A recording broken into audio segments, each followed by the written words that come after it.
Good morning. Several years ago, Lauren and I were on vacation with her family. I think it was in South Carolina. Her younger brother and I, he was about 12 at the time, he and I decided to go out into the water. And so we went out, not even very far, still within shouting distance of the sand. But eventually the waves started to pick up and there was this undercurrent, kind of a sideways current.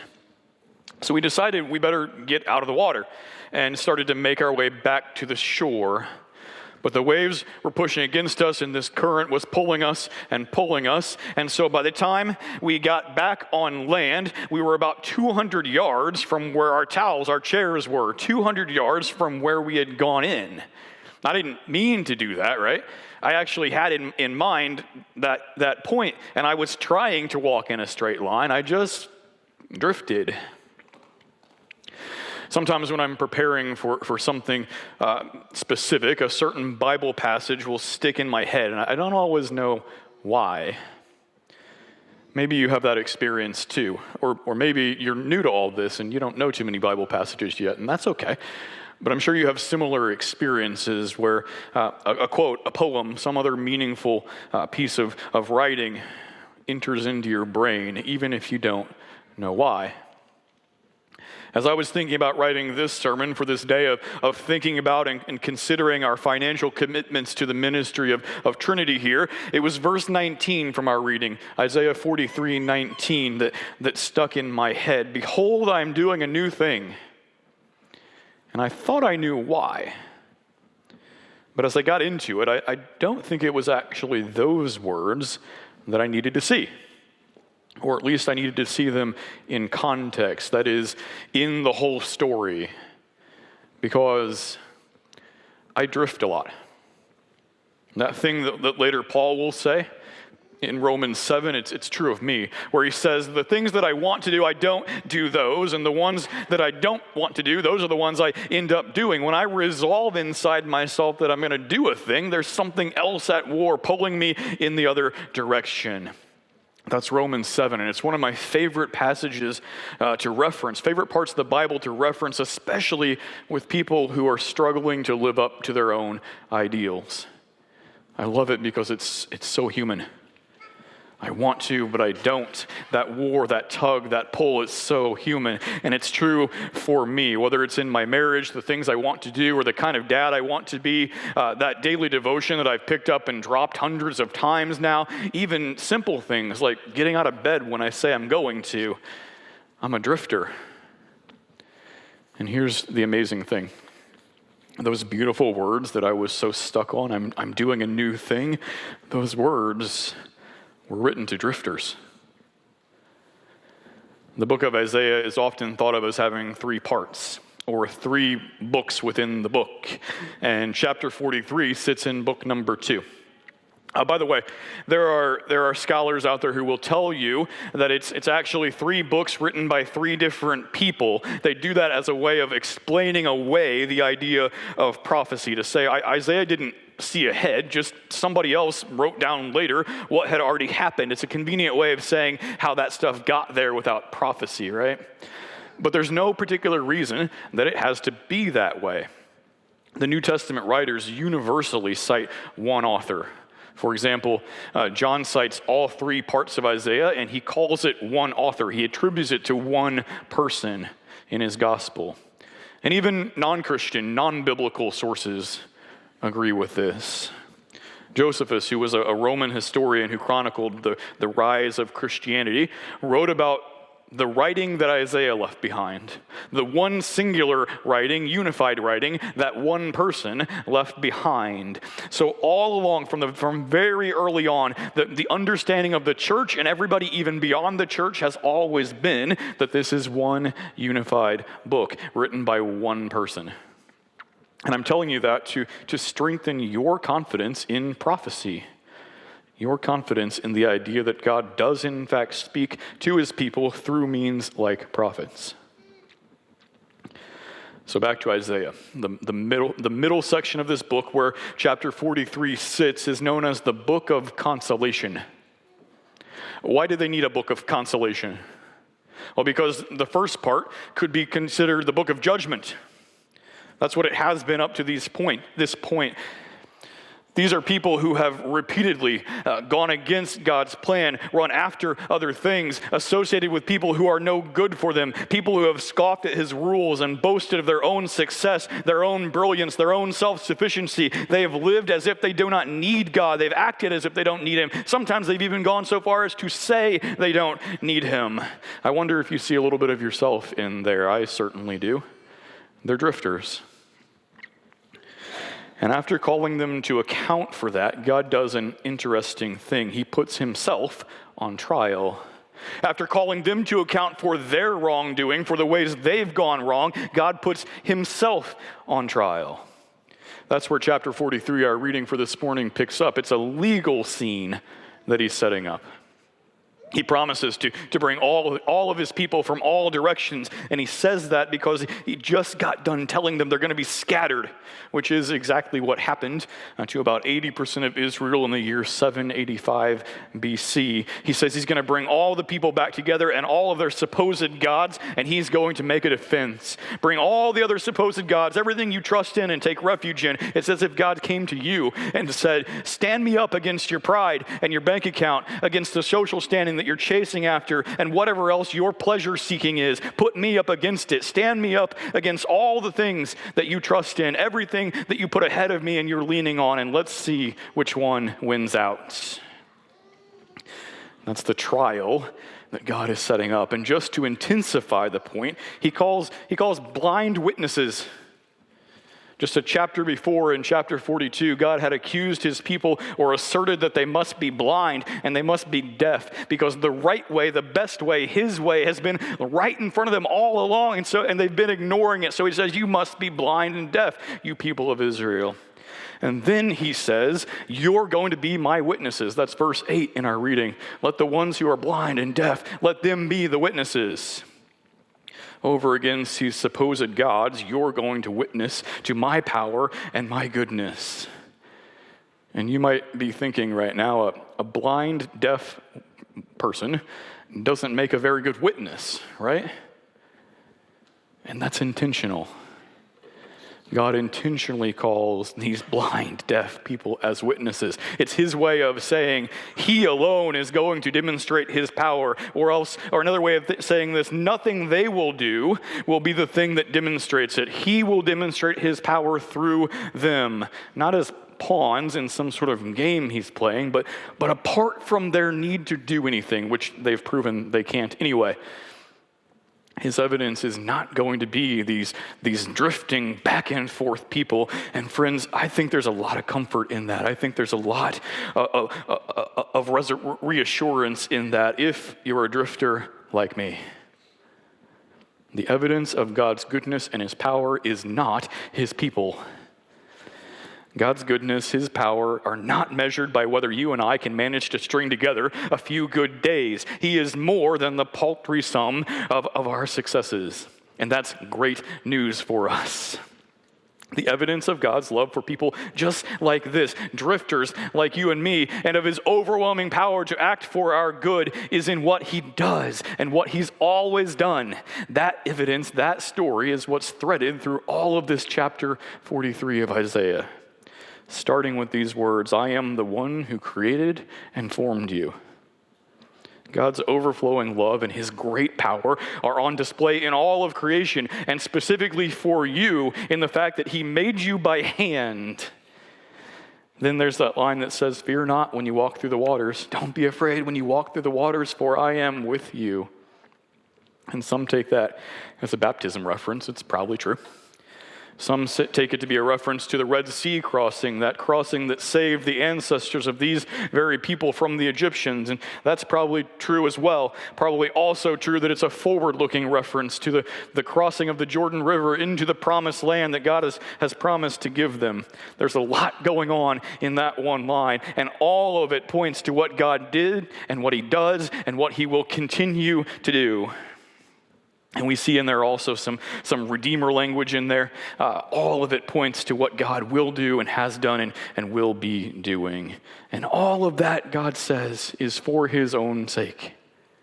Not because of what they do or don't do. God puts himself on trial.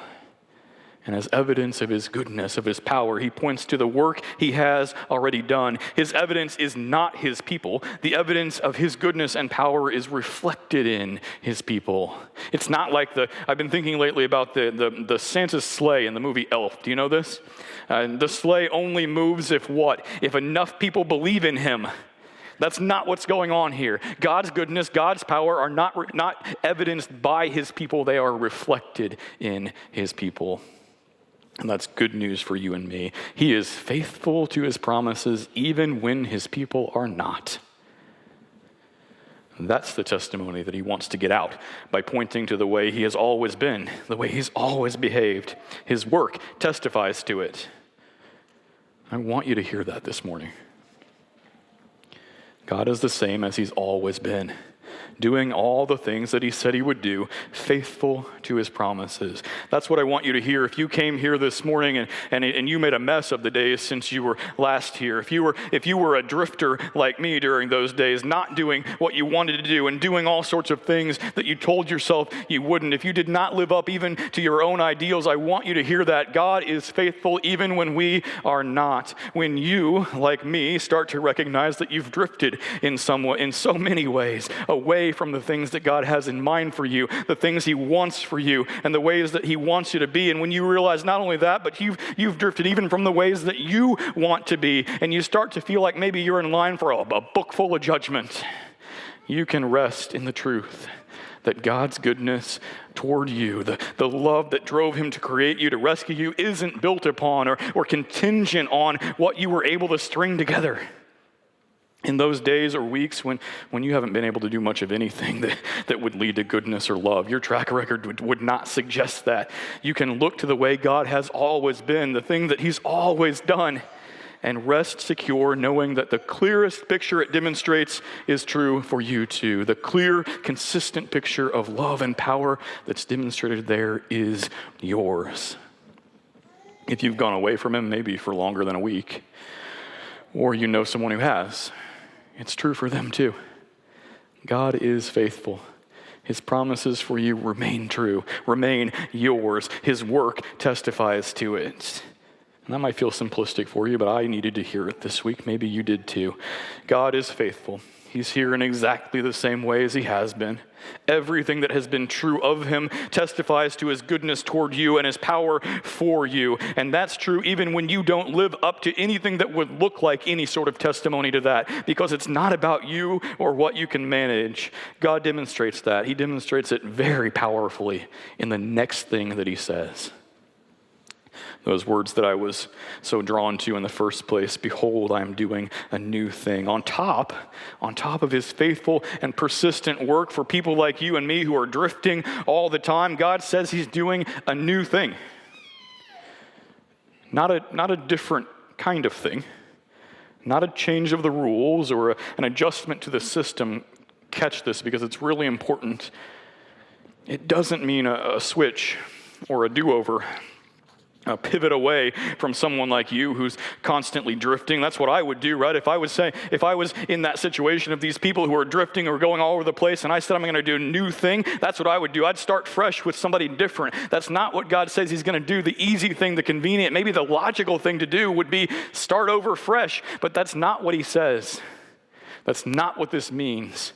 I really want you to hear this. One of the ways that this word can be used, this word for new thing, God says he's doing an unprecedented thing.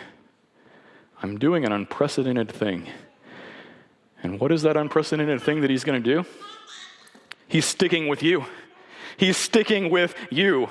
Not starting over, not starting fresh. That would be the right thing to do, but he is sticking with you. Even when you're not all there, even when you're 200 yards away from where you know you should be, he is with you and he's staying there with you. He's going to restore and renew and rescue people just like you, people who are far from him, people who are resistant to him, people who are running away from him. He is sticking with you. I don't care what happened in your week this week. I don't care what happened in your heart this week. Those are your words. Jesus is sticking with you. Jesus is sticking with you. The unprecedented thing that he's doing here is an affirmation from God that he is going to continue doing exactly what he has done, exactly the way he's always been. working for you in the same powerful ways. Even in the face of every opposition and renunciation and rejection, he is sticking with you. He's sticking with you. Like all prophecy that we have in Scripture, all the forward-looking prediction in the Old Testament, this has two meanings.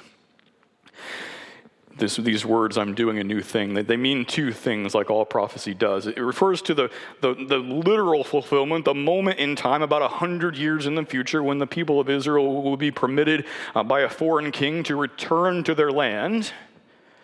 And it has another broader meaning, another broader fulfillment.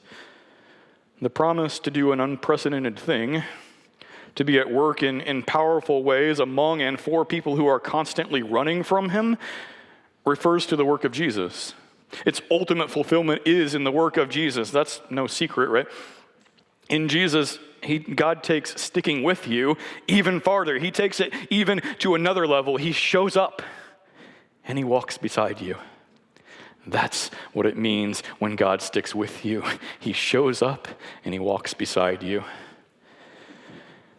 And friends, as we think about committing to support the ministry of Trinity in this year, that's what I needed to hear this week. God sticks with us. God sticks with us. He shows up. He walks beside us. Certainly that's been true in my own life. And it's been true for us here at Trinity for over 100 years now, long before I showed up, right? God sticks with us in ups and downs, and in good seasons and struggles, when our eye was on the ball and when we were distracted by one thing or another. All the while, God was there, acting in powerful, loving ways. It certainly has been true for us here at Trinity that God has stuck with us, that Jesus walks beside us. He took it even farther. He walks with us in this. That has been true all along. And that's the hope that you and I, drifters, get to wake up with every day. The hope that we get to face the day with, even if the one before it was a total wreck. Even if the day before was a total disaster, even if we made a mess of it, we get to face this new day with the hope that says Jesus walks with us, God sticks with us. And that's the hope that I want every single person in this city to have. You've heard me say this before. There are 70,000 people in Hillsboro who don't know Jesus, who don't feel him walking beside them. And that means they face the day without that hope. There are certain things that we want to accomplish this year, some that we need to accomplish. We want to continue enhancing our care structures, our care ministry, so that even as we grow, as more people come to know Jesus here in this place, no one falls through the cracks and everyone here gets the care they need at the time that they need it.